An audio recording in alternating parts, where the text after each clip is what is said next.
Selamat datang di akun belajar news ekonomi dan makroekonomi seputar kripto, saham, maupun forex, di mana di sini kita akan belajar news-news tentang Bitcoin untuk freeze time.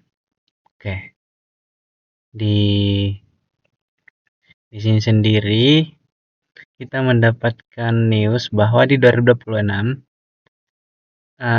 kita sudah memasuki bear market. Nah, ada 7 persiapan penting. Apa aja? Ayo kita saksikan. 1. Pahami siklus Bitcoin dan kripto. Di 2024 ada fase halving. Di 2025 fase bull run. Secara historis, setahun setelah halving adalah masa rally gilaan. Nah, akhir 2025 sampai awal 2026 itu fase distribusi. Fase harga mulai bergerak sideways atau naik turun tajam, atau nama gaulnya biasanya dibilang volatil. Smart money mulai jualan ke investor retail.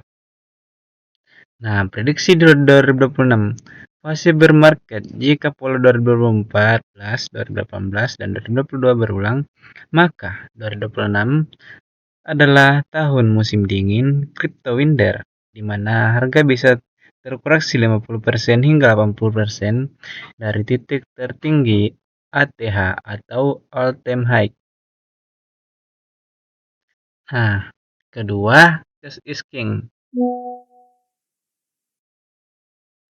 Dalam bear market, cash is king memiliki dana yang cukup memungkinkan kamu untuk beli di harga diskon saat orang lain sedang panik menjual. Nah, artinya ini ketika 2026 nanti, ketika udah terjadi bear market, ketika udah turun 50% atau bahkan 70%, di situ saatnya kita mengumpulkan cash atau uang untuk membeli aset kripto, karena secara historis itu akan terus naik. Karena apa ya? Karena adanya inflasi atau percetakan uang di global atau seluruh dunia. Ketiga, parkir modal yang meyakinkan. Flexible earn biasanya memberikan bunga 5-10% API tanpa mengunci dana, sehingga bisa ditarik instan saat harga aset jatuh. Tapi kalau saat ini kebanyakan retail masih takut untuk terjun ke kripto. Apalagi sekarang masih fase bear market. Apalagi sekarang sudah dikuasai oleh institusi, bukan retail lagi. Jadi udah agak berubah dari sebelum-sebelumnya. Lending protokol. Masuklah ke DeFi terpercaya seperti Ava atau Compound untuk meminjamkan asetmu kepada partisipan pasar lain. Nah, ini seperti kayak kita masuk ke DeFi di Web3 untuk meminjamkan aset kita untuk mendapatkan nanti keuntungan yang lebih. Nah, fase 4, buang kripto sampah.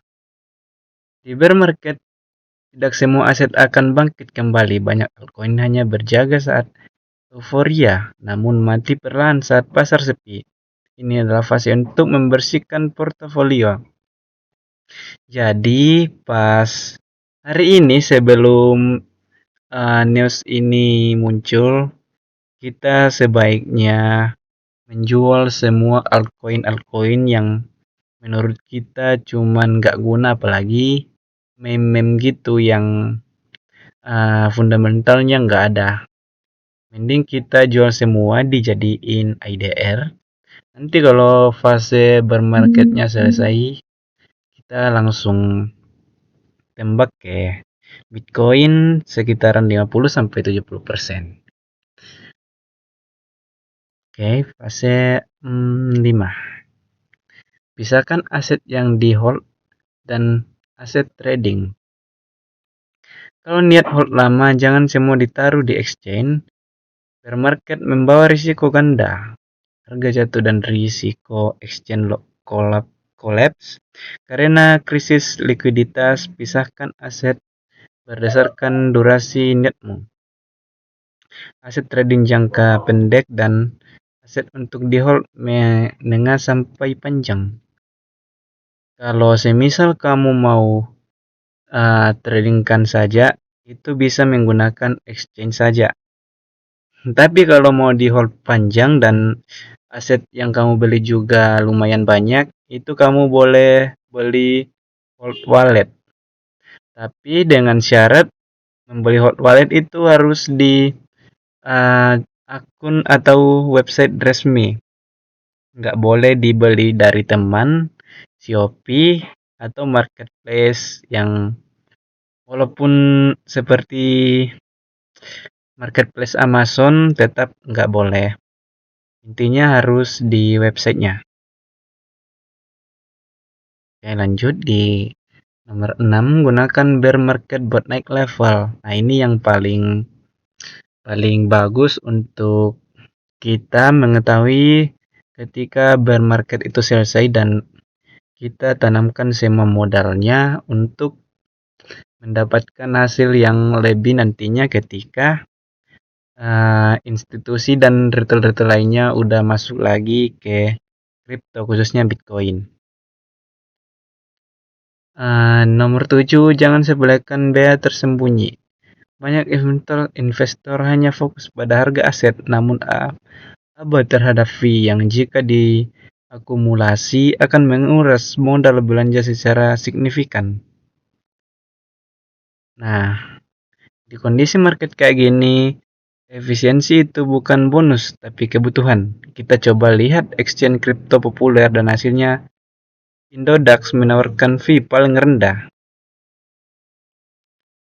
Oke, di sini ada Indodax dengan free gratis pintu dengan fee 0,05 USD, Thrift dengan 1 USDT, toko kripto dengan 0,01 USDT, Binance dengan 0,01 USDT. Kalau kalian tanya aku pakainya apa, aku sendiri pakainya di Pintu, di mana di aplikasi Pintu ini kita sangat mudah menggunakan fitur-fiturnya pemula maupun pro. Kenapa? Karena di Pintu ada dua akun yang bisa digunakan. Tapi itu nyambung aja. Pertama pintu biasa. Kedua ada pintu pro dan juga ada Future, trading Futures, di mana leverage-nya hingga 25 kali.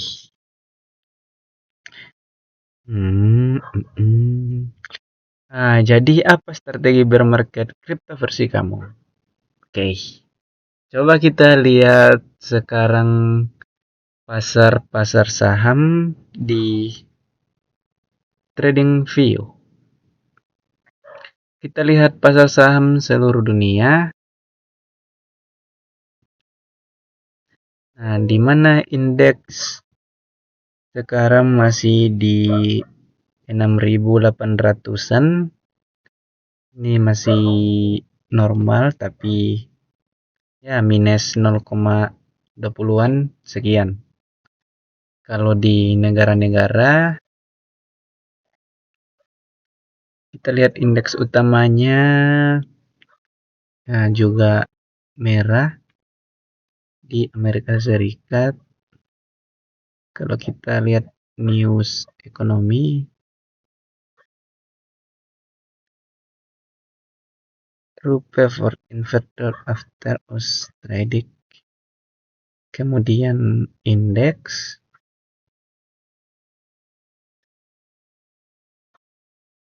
nah ini masih normal-normal saja. Kemudian saham.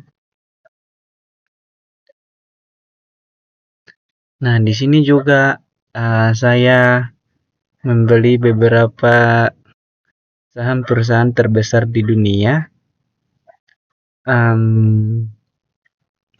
Dan ya, kita di sini melihat turun atau masih merah.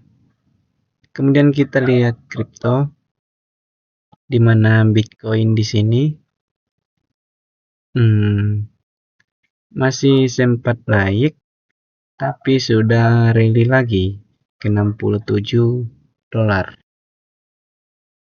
Kemudian kita melihat gold dan perak. Di sini perak sendiri naik 3% dan emas 0,96%. Kemudian di forex exchange, di mana euro ke USD